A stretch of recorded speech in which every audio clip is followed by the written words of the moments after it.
В Калининграде 6 часов 20 минут утра. Еду на Балтийскую косу. Покажу, как доехать до Балтийской косы и что там посмотреть.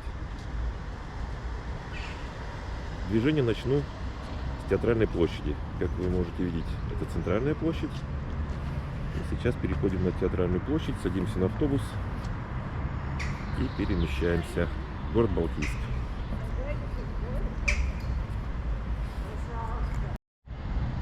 С центральной площади, я вам показываю, где я сейчас находился, по узкой улочке переходим на остановку. Все рядом. Ехать в город Балтийск можно с вокзала электричкой или автобусом. Если вы находитесь в центре города, прекрасно можно уехать с Театральной площади. Вышли на остановку. Именно отсюда отправляется автобус в город Балтийск. Расписание.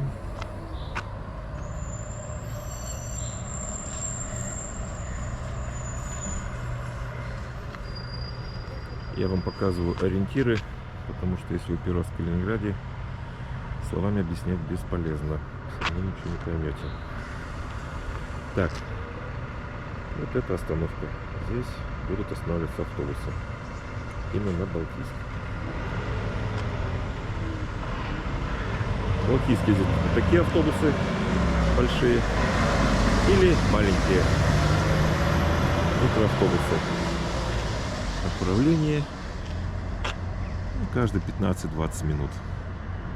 Сразу хочу предупредить, к частникам не садитесь. Пользуйтесь только общественным транспортом. Ждем автобус.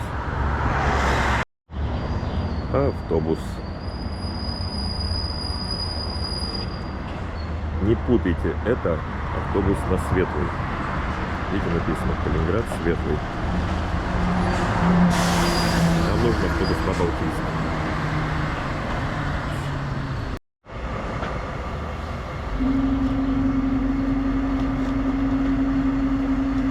Наш автобус.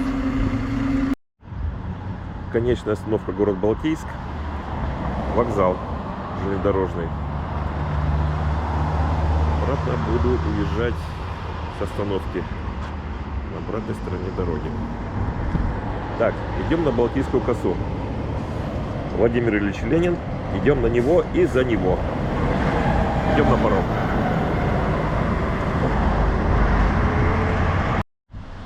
Проходим аллею. Елки. Я помню, когда они еще были маленькие, их только сажали. Идем дальше. На паром.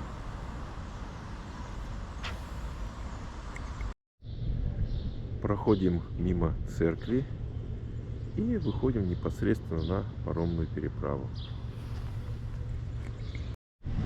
Вышли к парому. Заходим в помещение и покупаем билеты.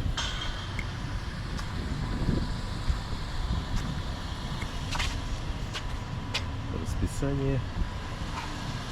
Оплата.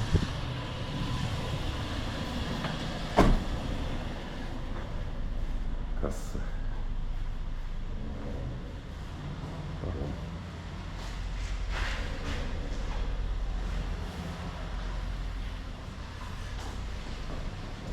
Если вы приехали рано и не хотите ждать,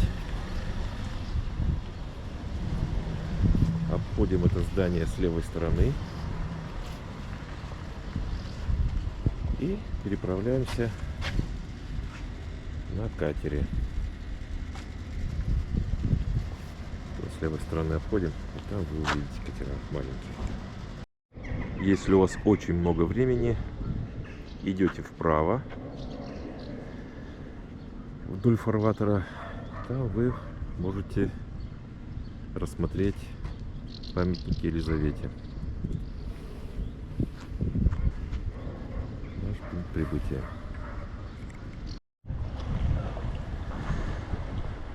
Балтийск, паром там находится.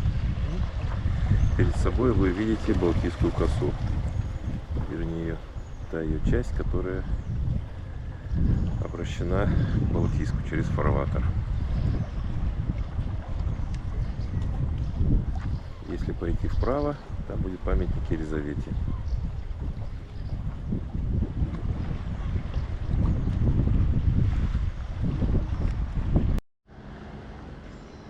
Итак, начинаем экскурсию по Балтийской косе. Паром. Вышли с парома. Куда идем? Идем прямо. Сразу рассказываю, что по пути, где можно приобрести. Магазин. И прокат велосипедов. Я приехал рано специально, велосипеды пока еще не выставили, но велосипеды здесь есть. То есть можете брать велосипеды на прокат. Паром. Идем прямо. На Балтийской косе нет ни пыли, ни грязи.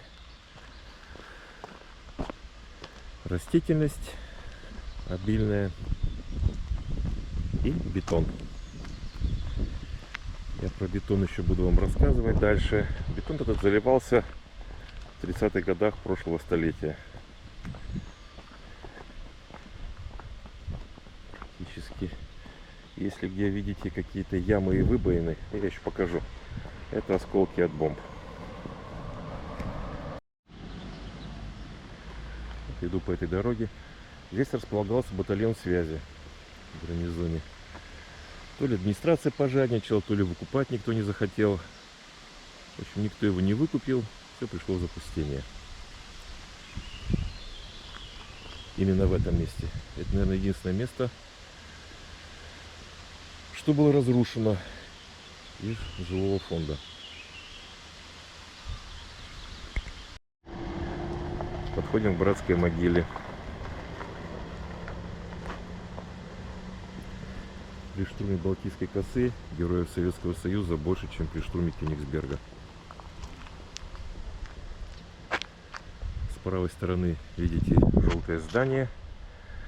На втором этаже располагалась санчасть, на первом этаже магазин.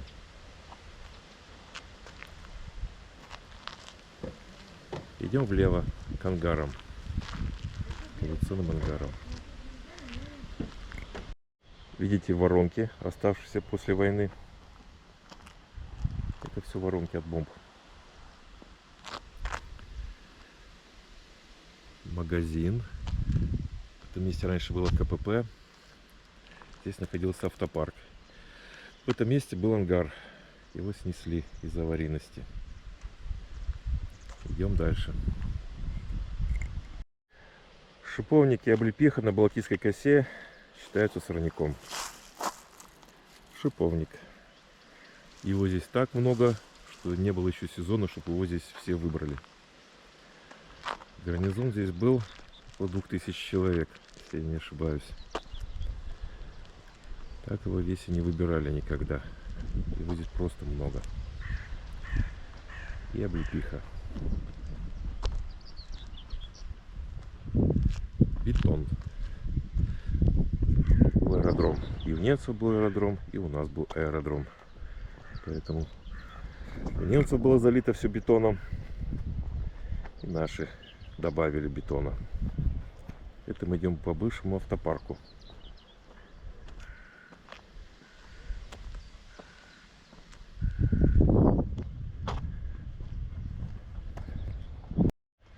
Про шиповник пока не забыл. Он созревает где-то с 15 сентября. Туристы, прибывающие с 15 сентября в Калининградскую область, приезжать на Балтийскую косу, можете собрать себе шиповник сколько хотите, сколько унесете. Его даже как-то можно сеять. Честно, этим не занимался, советовать не могу. Шиповника много. Пошла облепиха. Облепиху здесь выкорчевывали. Она все равно росла. Шиповник, облепиха.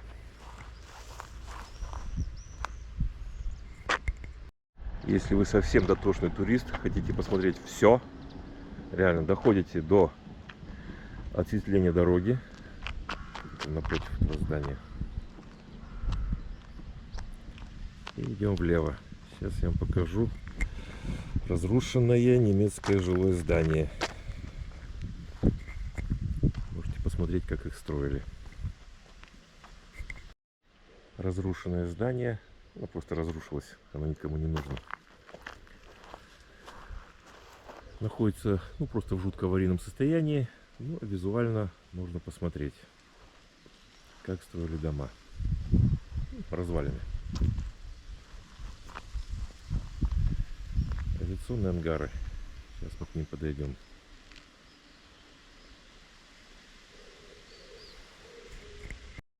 Авиационные ангары. В этом ангаре находилась ТЭЧ. Делался регламент для самолетов. Годовой, двухгодовой, 200-часовые, 400-часовые регламентные работы. Вот в этом месте находилась газовочная площадка. Самолет после регламента выкатывался и производилось опробование всех механизмов. То есть самолет прицепляли тросами, чтобы он никуда не выкатился. Бетон. Аэродром. Это еще не аэродром. Это рулежки. Следующие пошли ангары. Аэродром находится где-то вон в той стороне. Мы туда не пойдем, достаточно далеко. Туда идти полчаса. На велосипеде можно доехать. Находится взлетно-посадочная полоса. Авиационные ангары.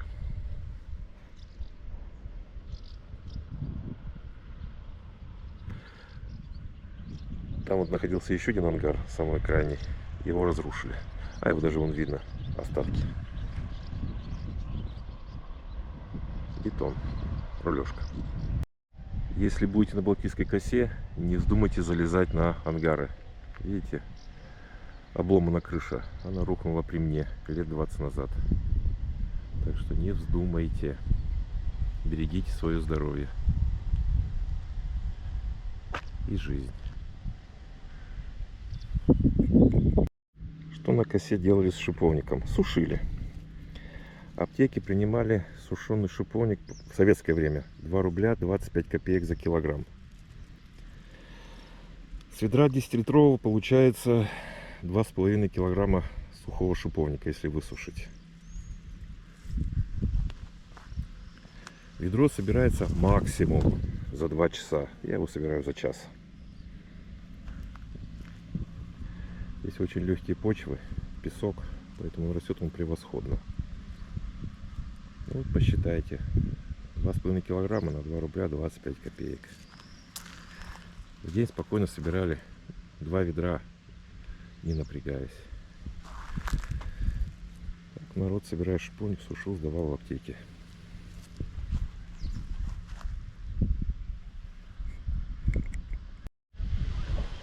Это гидравлический спуск, гидроспуск. То есть самолет, выруливая по бетонке, мог спуститься на воду. Здесь стояли гидросамолеты Б-12.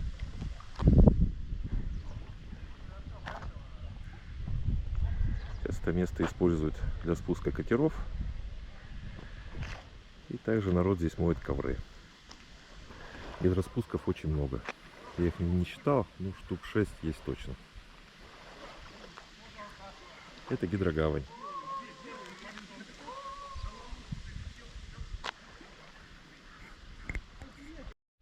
Реклама на Балтийской косе простая.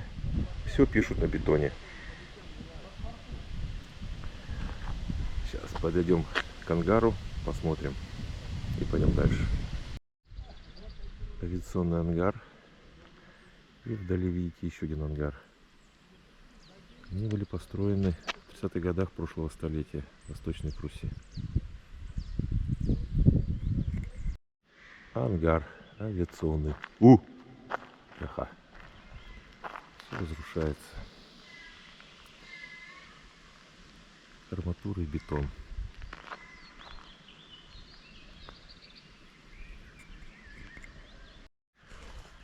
Опалубку в ангарах делали из досок. Качество бетона ниже среднего. То есть туда засыпали все, что угодно. Вот стоит уже лет 90.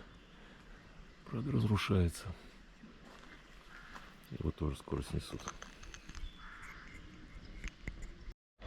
На косе еще есть ржавый город. Такая же реклама на бетоне. Туда идти далеко. Это бывшие склады боепитания. Можете мне на канале посмотреть. Там должно быть видео.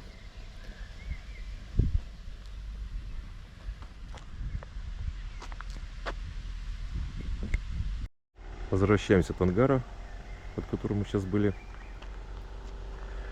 И между другим ангаром есть улица, проход, дорога. Вот мы сейчас по ней и пойдем. Бывший штаб эскадрильи. С левой стороны был штаб эскадрильи, вход. Справа база противолодочного вооружения, ПВВ. Его после сокращения эскадрильи в 1998 году выкупил Институт океанологии. Сейчас не знаю, что там находится. Идем дальше по дороге.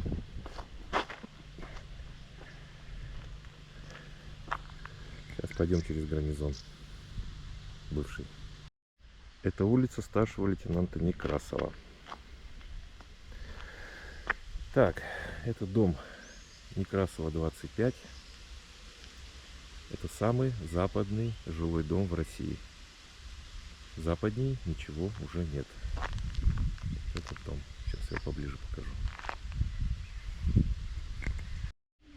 Самый западный жилой дом в России. Некрасова, 25.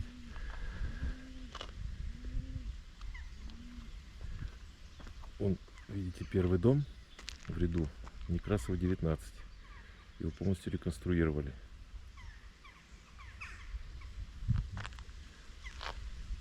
Теперь очередь этих домов.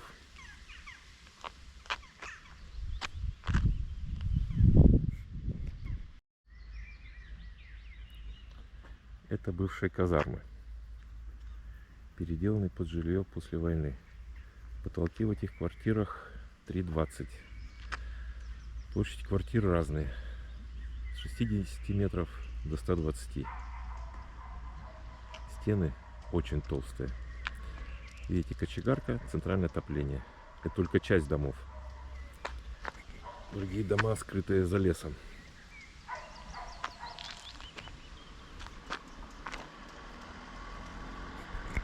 И главное вам не ошибиться, тем, кто турист.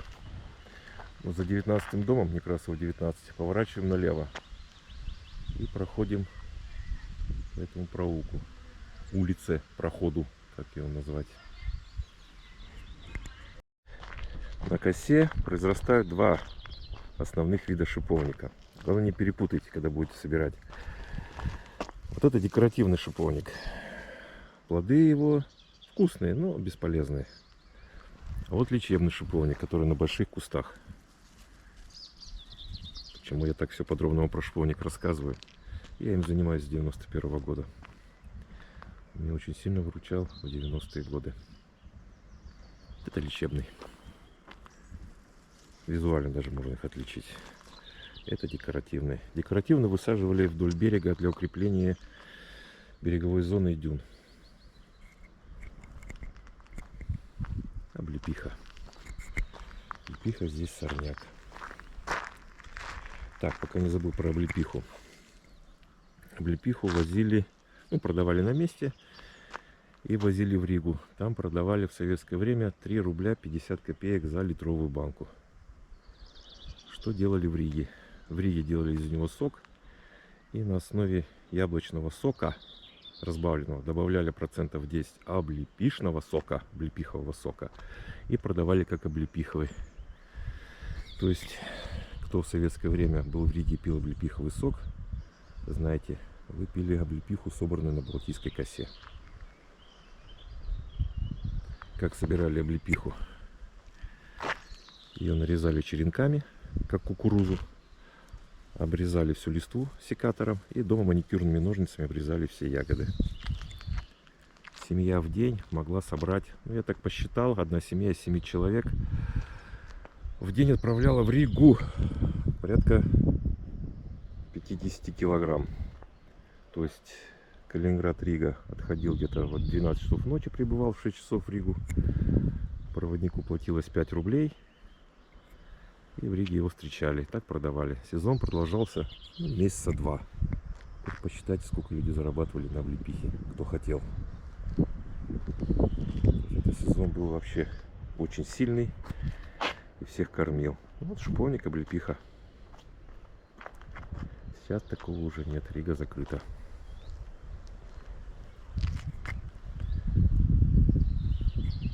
Опасные сооружения. Так, что здесь? Здесь баня.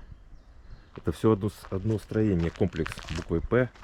С одной стороны баня, потом дом офицеров, матросский клуб, летно-техническая столовая, столовая для срочной службы. Достаточно большое здание.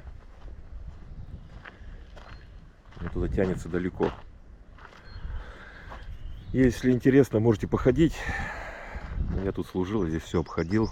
Там находиться достаточно опасно. Давайте обойдем сейчас с той стороны и посмотрим, что осталось. Только очень аккуратно. Забыл рассказать про лычу. На косе произрастает дикая слива под названием лыча. У меня у друзей была лыча. Она кормила практически все окружение. Много лычи здесь. Все заросло. Базу здесь сократили в 95 году. Эскадрилью перебазировали в Храброво. Элементы здания. Это все. Это буквой П. Сейчас мы с другой стороны зайдем. И нас перебазировали в Храброво. В 98 году нас в Храброво сократили. Что осталось от эскадрильи? Это аэродром и самолет Б-12. Музей Мирового океана стоит под номером 07. Можете посмотреть Музей Мирового океана. Не могу понять, почему его никому не отдали. Сейчас с другой стороны зайду. Вот, можете посмотреть размер окон. Здесь высота где-то, наверное, метра 2,5, если не больше.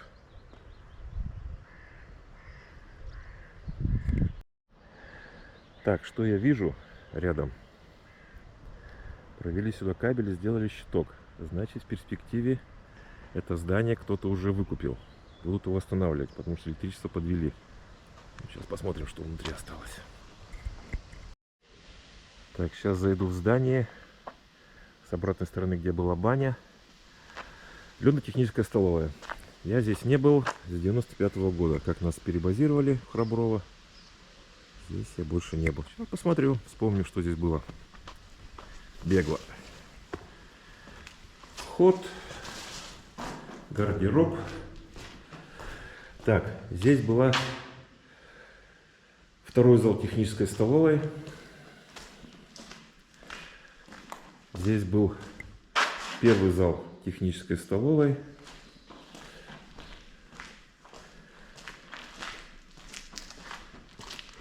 Здесь была летная столовая.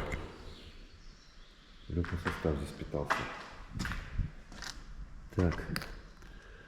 Ну, тут у нас подсобное помещение. Проходы, заходы, сухие склады. В общем. И там проход был в варочный цех. Дальше мы не пойдем. А вот здесь питался личный состав офицерский и прапорщики. Летная и два технических зала. 95-го года не был.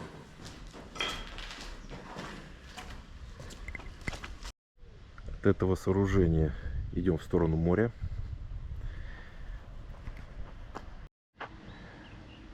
Идем от здания, в котором мы сейчас были, и выходим на дорогу. Она называется Фронтовая. Местные жители ее так называют. И идем влево. Так, сразу обратите внимание, видите, две трещины на бетоне. Это все при немцах еще укладывалось в 30-х годах прошлого столетия. Это колея танка Т-34. Никто это не замечает, никто это не видит. Можете замечать, фотографировать.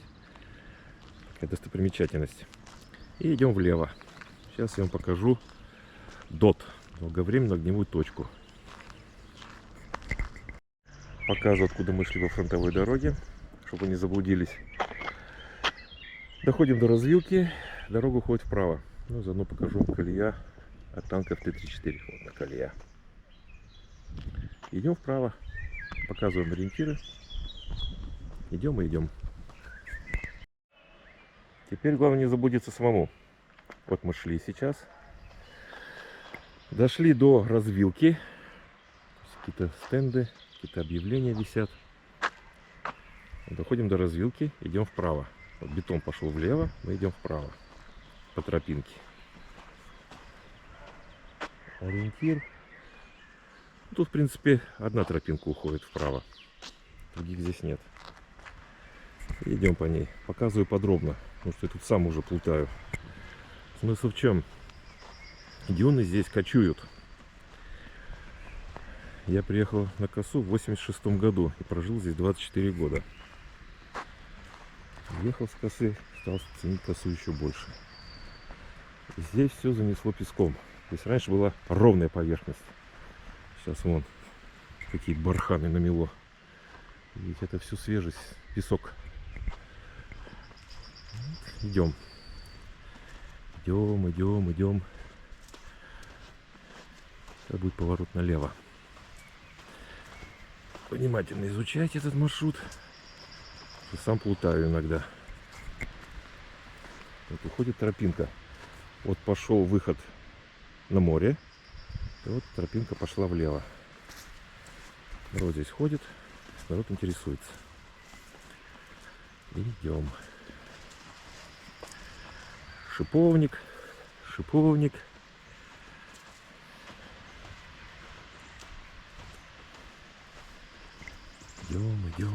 Идем.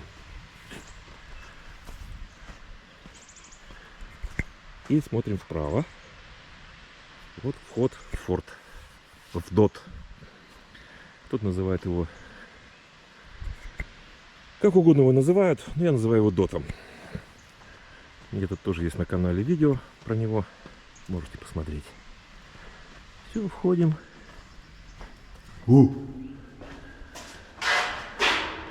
Помещение для боеприпасов. Проход на второй этаж.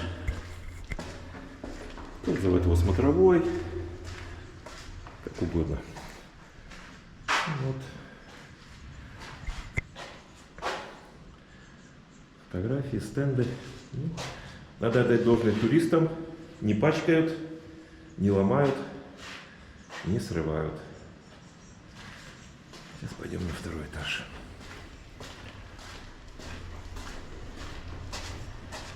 Будьте осторожны. Бетон.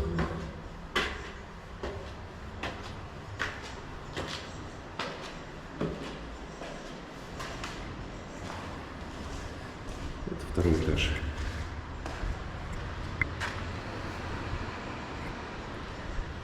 Здесь когда-то был открытый обзор. Все взросло.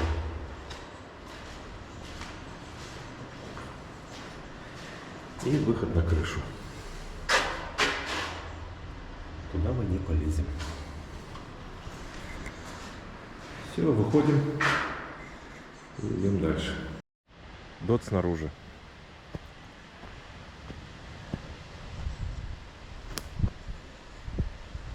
И выход на море.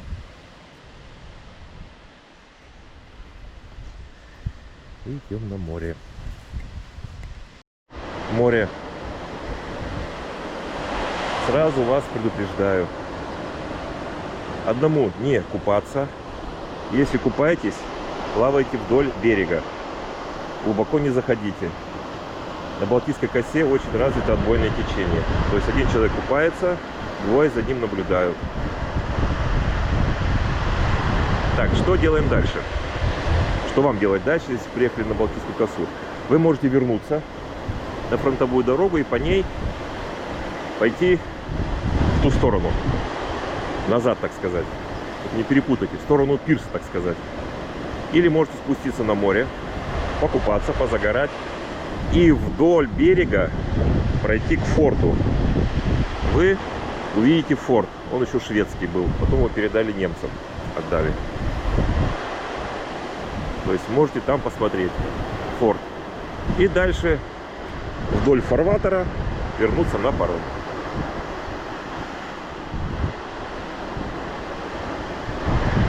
Про форт у меня есть отдельное видео.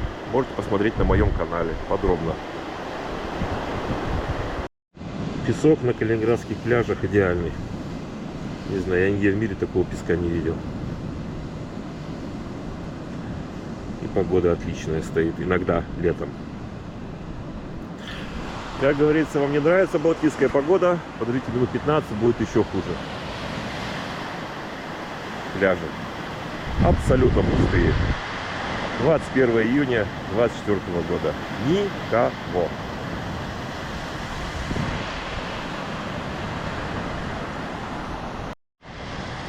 Дюны. Дюны разрушаются. Раньше дюны были немного дальше, чем срез воды. И пляж уходил метров на 50 в море. Ветра разбили все пляжи и увеличили высоту дюн. Дюны были не очень высокие. Ну, даже видно, кто разделал. Дюны выбиваются. Весь песок выдувается наверх дальше. Вы можете видеть. Практически здесь раньше было, ну даже вот видно по срезу, практически дюн таких больших не было. Это вот все, что было на пляже. То есть весь вот пляж и дюны. Это вот так были дюны расположены. Все выдуло наверх. Ну, когда-нибудь ветер поменяется, ветра. И весь этот песок уйдет обратно в море.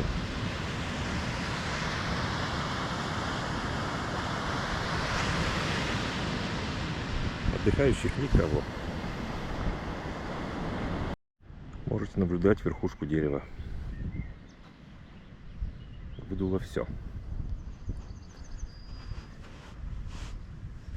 Пару лет назад здесь этого еще не было. Выдувает песок весь. Но песок никуда не девается. Равномерно распределяется на берегу, засыпая. Все.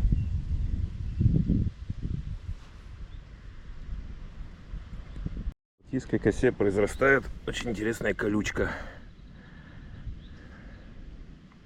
Синяя колючка, хотя она зеленая. Их здесь много. Растут сами по себе. Пойдем по фронтовой дороге в сторону форта. Покажу, что можно встретить по пути.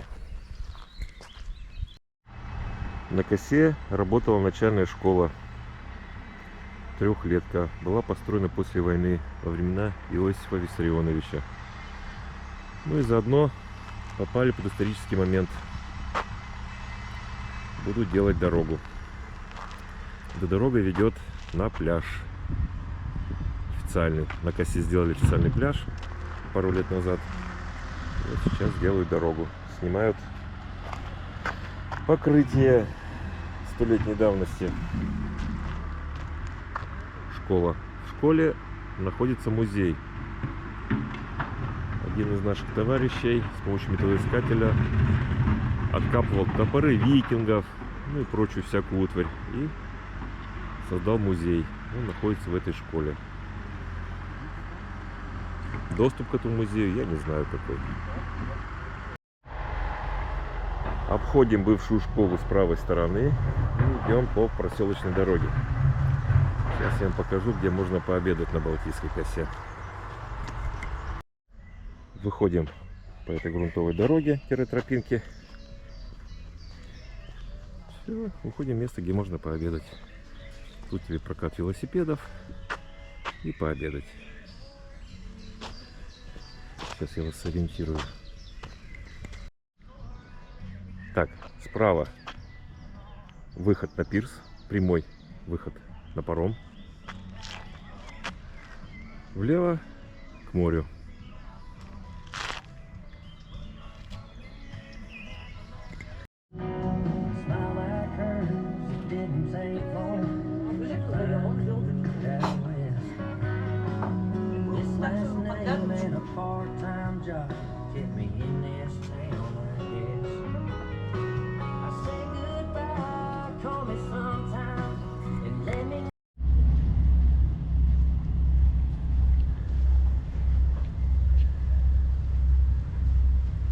Морская набережная.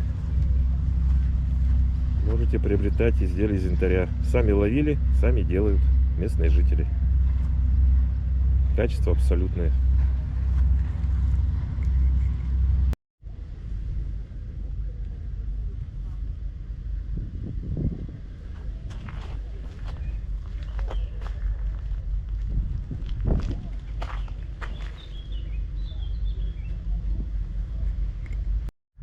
Идем по морской набережной вдоль фарватера.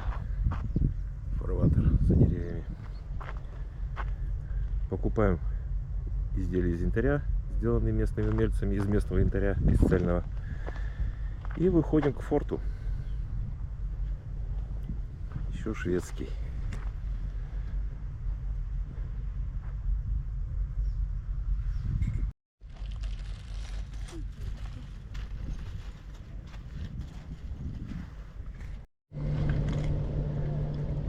Балтийская коса, выход на паром.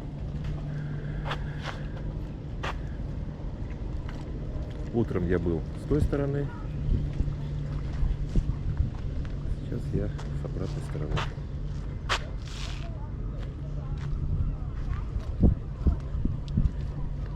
Если посмотрите вдаль, там причал, откуда приходят корабли с Усть-Луги, Санкт-Петербурга. Паром. Всех благодарю за внимание. Подписывайтесь на мой канал.